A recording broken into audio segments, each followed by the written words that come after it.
Alexander Usyk stuns Anthony Joshua to become the unified heavyweight champion. Saturday night's main event between Anthony Joshua and Alexander Usyk pitted opposing perfect attributes battling in a square circle. Joshua, with his physically gifted and imposing stature, Usyk, the cerebral boxing mastermind, able to execute at a precision level. Ultimately, Usyk proved to be a puzzle too difficult for Anthony Joshua to resolve, leading to a much entertaining unanimous decision victory for the Ukrainian, becoming the unified heavyweight champion of the world. Usyk entered hostile territory to display his exquisite boxing skill in front of the world, while a battered Anthony Joshua was left to explain what's next after suffering the second defeat of his career. I'm just learning this game. I'm studying, I'm learning. It's part of the process. Eye closing up. As you said, 8 rounds are going well, and in the 9th, you hit a bit of a little issue happens in the fight. You've got to stay consistent. The other fighter starts putting up more pressure, starts picking up the pace. They could probably sense something in there. And then we'll come back again. I'll pick up from where we left off now, and then I'll come back and try to be better. I'm sure I'll be better the next one. I can't go back and sulk. That's wasting time. I'm going back to look at ways I can improve straight away. I've already been watching the fight and figuring out, I could have done that better already in my mind anyway. So, yeah, I'm not too bothered. But what I'm bothered about is how much better I can get. That's where I'm putting my energy. I'm not putting my energy into sulking. I'm putting my energy into ways I can improve. Мы настраивались на, в принципе, на то, что мы настраивались, то и было. Что я ожидал от него. Человек, олимпийский чемпион, обладал 3 поясами, очень сильный, бил очень сильно людей, они падали, не вставали. Что могу рассказать? Сильный парень, у которого были 4 пояса. На данный момент это самый большой поединок в моей карьере, но не самый трудный. Now, Barack, if having the positive attitude about anything happening to you was a person, that would be the Anthony Joshua. I mean, all his responses are just, they're refreshing to hear from somebody who had a big loss. Now, this isn't a small loss. This is a unified heavyweight crown. I mean, he had 4 straps that he held, and people were waiting to see the results of Wilder Fury so they can have a mega showdown in the United Kingdoms. And obviously we knew that there was a possibility that Usyk can accept the apple card. But AJ's saying, Barack, that the first 8 rounds were going well. I beg to differ. And first, I want to get your thoughts overall on the night and for that particular fight. I think it was a good fight. Of course, there's a million things I can say about Anthony Joshua's performance.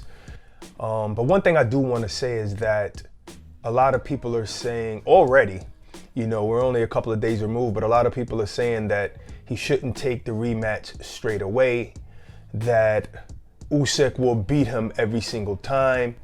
And I beg to differ. I believe that the fight was competitive enough to warrant a rematch. I think it was competitive enough for us to expect that Joshua wants to execute his rematch clause like a champion would. Like Roberto Duran and Sugar Ray Leonard back in 1980. Sugar Ray Leonard got beat, came back months later. Who cares if Roberto Duran was overweight? It was always in Sugar Ray's mind to get back the strap, even though I got beat. You understand? And the same way he did with Ruiz. Think about Brandon Rios and Mike Alvarado. Brandon stopped Mike Alvarado. He did the same thing. Joshua did the same thing to Ruiz. Came back and unanimous decisioned him the same way Alvarado did Brandon Rios. That's what great fighters do. That unless you're just even if you're totally outclassed and you get knocked out, you should be able to switch up your game and come back. And I think that's the kind of fighter that Joshua is mentally, and I think he'll prove that. I think there were things that he could have done to win the fight. There was a time where he stunned Usyk and did not jump on him, did not mix it up, did not go to the body enough. There were so many things. He didn't fight on the inside. There were so many things I think he can improve on that I'm sure he knows, that I'm sure he does in camp, that he can do, and he doesn't need to wait a couple of years to do it. You know, Barack, you mentioned Roberto Duran, which also made me think about Thomas the Hitman Hearn and Roberto Duran. Now, you know, first off, for those that don't know, Roberto Duran was a very skilled stalker. He wasn't a brawler. He was a very skilled fighter, as Alexander Usyk is. Yes, they has different styles, but, you know, people went into that fight assuming that Thomas the Hitman Hearns is going to have to use his size and his length in that fight. And at times he did, but he was an aggressive big man. And he proved that he was the harder hitter. Obviously, we saw what happened in that fight. So I just think the bigger man doesn't always have to fight on his toes. And I'm not saying Anthony Joshua did that the entire fight, because for many rounds in that fight, he was a stalker. But in stalking, you have to stalk with letting your hands go at times. And I agree with you 100%, Barack. I think that the rematch needs to happen immediately, just as it did when he fought Andy Ruiz. That whole notion that you have to take a few fights and regroup, I don't even, that goes to one ear and out the other when people say that now. It's just used so much. This guy is a heavyweight, or former heavyweight champion of the world. There's no regrouping. Yeah, the regrouping is going to happen in camp when it's time to make the adjustments for the fight that you just had. Now, I'll just say this, Barack. We all saw Anthony Joshua he was able to stun Usyk. He has the power to hurt, that heavyweight, any heavyweight for that matter. But things have to happen after you hurt a guy. And I'm not the one to go in on corners, Barack, but I watched some of the rounds afterwards, on the way home and yesterday. And a sense of urgency in your corner had to happen in that fight. That's what we would have saw. Urgency of, we have to put punches together. 1, 2, 3, 4 punch combinations. We're going to have to take some risk in there. We have to take risks because we have to apply pressure. But the moral of the story is this, Barack. A statement early in that fight needed to be made. A statement towards Usyk to let him know that you have to respect me. You cannot get this close to me. You cannot feel that comfortable getting this close to me to land that overhand left, to land all of these jabs. Because if you come in here, you're going to be met with fire. I think that statement, he tried to make it later in the fight, and it should have been done early, and I think we would have saw a different outcome.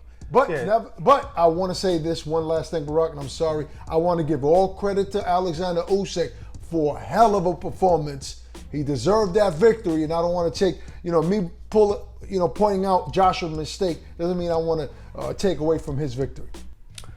Absolutely, 100%. The Ukrainian Alexander Usyk was undisputed at cruiserweight, and he did what Evander Holyfield did. And we was having a conversation while we were out there on our live Dazn boxing show, and I mentioned that. I said no one told Evander Holyfield that he was too small. Why can't Usyk do it? And he did it. Now, the thing you mentioned about Joshua being on his toes, I think he did well when he was on his toes. This is what I think the problem was. He was getting hit with that jab, that right hand. He was getting hit with the jab a lot, and that's what started to close that eye. Also the left hand as well. But that jab was just there, and it's because he was so flat foot. If you're going to be flat foot, you can't try and back up straight backwards. If you're going to be flat foot, then use that to go forward. Use that to push him forward, and use that to be aggressive, and use your size and your strength and your weight, and make it a little bit, of a tough fight. Make it a fight and not a boxing match. And I think because when he was on his toes, he can move, and he was avoiding shots. And then he started, in the middle rounds, he started doing the lead right and then ducking under. But I think that after ducking under, take that right foot forward, stay in position, bam, bam, and let your hand go either to the body or up top with a left hand. And those are just simple things that I know he can do that he didn't do, and that's why I say an immediate rematch should be done.